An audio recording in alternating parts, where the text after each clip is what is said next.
good morning, good afternoon, good evening, good night. Civil services exam forum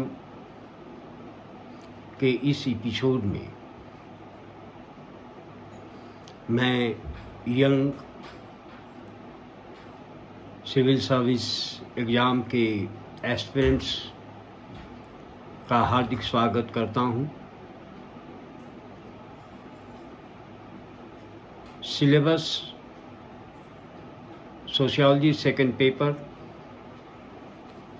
के context में मैंने industrialisation, urbanisation, transformation of rural agrarian society in India पर पिछले episode में चर्चा की थी। आज सिलेबस के एक इम्पॉर्टेंट डायमेंशन पर जो मुझे चर्चा करनी है वह है political system and Indian society.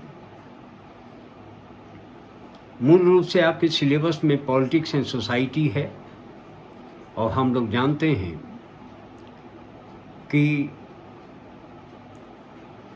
Indian sociology का ये महत्वपूर्ण बिंदु है और या किसी भी समाज का ये एक डोमिनेंट डायमेंशन है। भारतीय परिप्रेक्ष्य में मूल रूप से जो हमको चर्चा करनी है, भारतीय परिप्रेक्ष्य के संदर्भ में राजनीति और समाज के सिलसिले में, उसमें नेशन का कॉन्सेप्ट कैसे डेवलप करता है, डेमोक्रेसी और सिटीजनशिप का कॉन्सेप्ट कैसे डेवलप हुआ, ये हिडन सिलेबस है। यहाँ मैं आप लोगों से जब चर्चा करूँगा सिलेबस की पूर्णता में, तो वहाँ पर राजनीति की धारा जो मार्क्सवादी या संरचनावादी, प्रकारवादी या पोस्ट स्ट्रक्चरल कंपोजिशन में जो चर्चा हुई है और जो सोसाइटी का, पॉलिटी का जो नेचर है, स्ट्रक्चर है, उस पर व्यापक रूप से विश्लेषण करेंगे। इसके अलावा political parties, pressure group, social and political जो एलिट है, एलिट क्लास, ये कॉन्सेप्ट एलिट टर्मिनोलॉजी का बेसिकली जो कॉन्सेप्ट है वह इटालियन सोशियोलॉजिस्ट विल्फ्रेड पैरेटो का एक सिद्धांत है जिसे सर्कुलेशन ऑफ एलिट के रूप में हम लोग जानते हैं। वहाँ से इसको क्वाइन किया गया है और मूल रूप से देखेंगे तो टी.बी. बॉटमोर ने एलिट एंड सोसाइटी नामक एक पुस्तक लिखी है। उसमें इंडियन कॉन्टेक्स्ट में भी उसकी कैसे चर्चा की गई हुई है, इस पर हम लोग व्यापक रूप से विश्लेषण करेंगे। Regionalism and decentralisation of power. Decentralisation of power शब्दों पर नहीं जाएं, सीधे साधे जो शक्ति का विकेंद्रीकरण का भारतीय समाज में जो मूलता है, वह मूलता पंचायती राज व्यवस्था है। पंचायती राज व्यवस्था क्या है, कैसे है, इसका इमर्जेंस हुआ, कब इमर्जेंस हुआ, इस पर भी हम लोगों को चर्चा करनी है। साथ ही भारत में जो सेकुलराइजेशन का जो प्रोसेस है वो कैसे डेवलप किया, भारतीय समाज की जो भारतीय व्यवस्था को, राजनीतिक व्यवस्था को, सामाजिक व्यवस्था को, आर्थिक व्यवस्था को जो नियंत्रित करने वाली एजेंसी है वह मूल रूप से हमारा कॉन्स्टिट्यूशन है। कॉन्स्टिट्यूशन भारत की आत्मा है, धड़कन है, और उसी धड़कन के तहत जो है हम लोग इसकी चर्चा करेंगे। तो इसमें कई किताबें हैं, उसकी चर्चा हम जब सिलेबस के डिफरेंट डायमेंशंस की चर्चा करेंगे, चैप्टर 1, चैप्टर 2, इस पर बात हम लोग करेंगे। सिलेबस में एक दूसरा बिंदु जो है वह है social movement in modern India. आधुनिक भारत में जो सामाजिक आंदोलन हुए हैं, तो यहाँ हम लोग आंदोलन की धारा को, उसके कॉन्सेप्ट को, उसके टिपोलॉजी को और उसके पड़ने वाले प्रभावों का, या उससे समाज में के सिनेरियो में क्या चेंज आया है, इस पर हम लोग चर्चा करेंगे। खास करके सिलेबस में जो चर्चा है वह है पीजेंट्री एंड फार्मर्स मूवमेंट। आप लोगों के सामने में एक फार्मर मूवमेंट हुआ है, उसका नेचर क्या था, क्यों हुआ था, कैसे खत्म हुआ,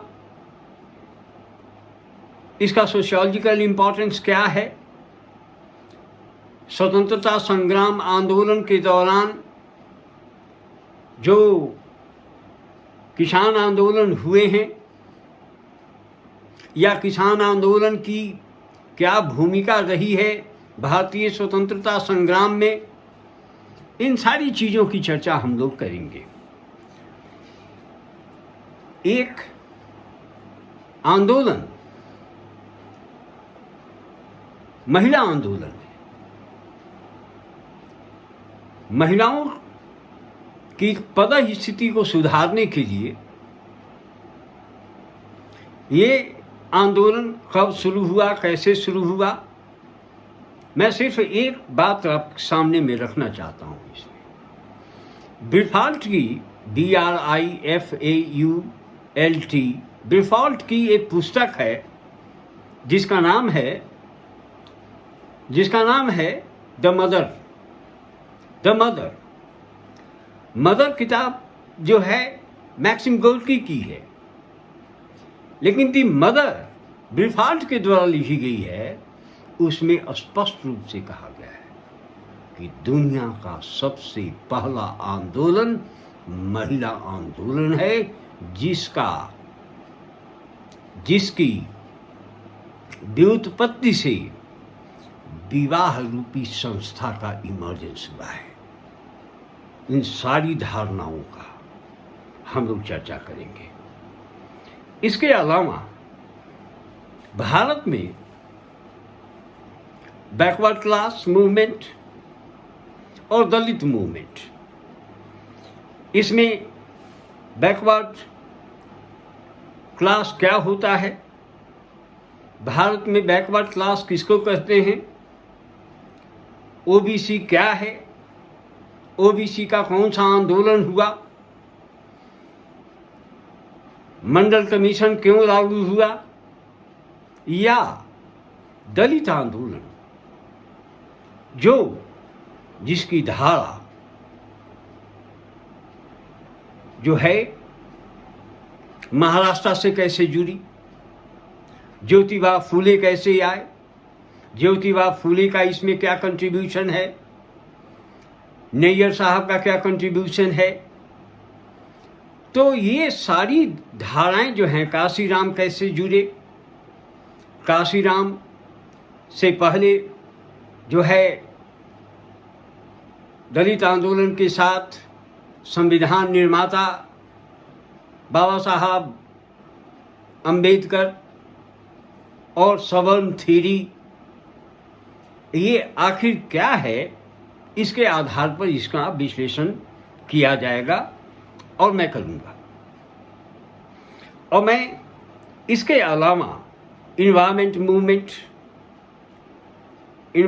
मूवमेंट भारत में कब शुरू हुआ, कैसे शुरू हुआ, बाबा आमटे का क्या कंट्रीब्यूशन है,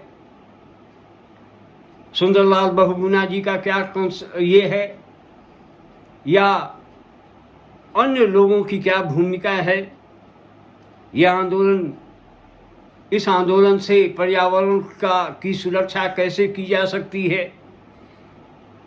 एक तरफ पर्यावरण आंदोलन की धारा चल रही है, दूसरी तरफ पेड़ों की कटाई चल रही है, जंगलों को साफ किया जा रहा है, नई नई बिल्डिंग बन रही हैं। तो ये सारे परसेप्शंस पर हम लोग चर्चा करेंगे। साथ ही इथनिसिटी एंड आइडेंटिटी मूवमेंट, ये बहुत बड़ा मूवमेंट है। तो इन सारी आंदोलन की धारा को हम लोग पहचानने का प्रयास करेंगे, जो आपका सिलेबस कहता है। दोस्तों, मैंने आप लोगों के बीच में सिलेबस की फर्स्ट पेपर सोशियोलॉजी का और दूसरी तरफ सोशियोलॉजी के फर्स्ट पेपर के पूरे सिलेबस की चर्चा की है। ये चर्चा बहुत महत्वपूर्ण है, इसे बार बार देखने की आपको आवश्यकता पड़ेगी जब मैं सिलेबस के मुख्य बिंदु पर आऊँगा। और आज मैं आप लोगों को स्पष्ट रूप से कहूँ कि इसके बाद का जो सिलेबस का या एपिसोड जो होगा, वह सिलेबस को पूरी तरह से डिस्कस करेगा। उसके साथ सोशियोलॉजी ऑप्शनल की तैयारी कैसे की जानी चाहिए,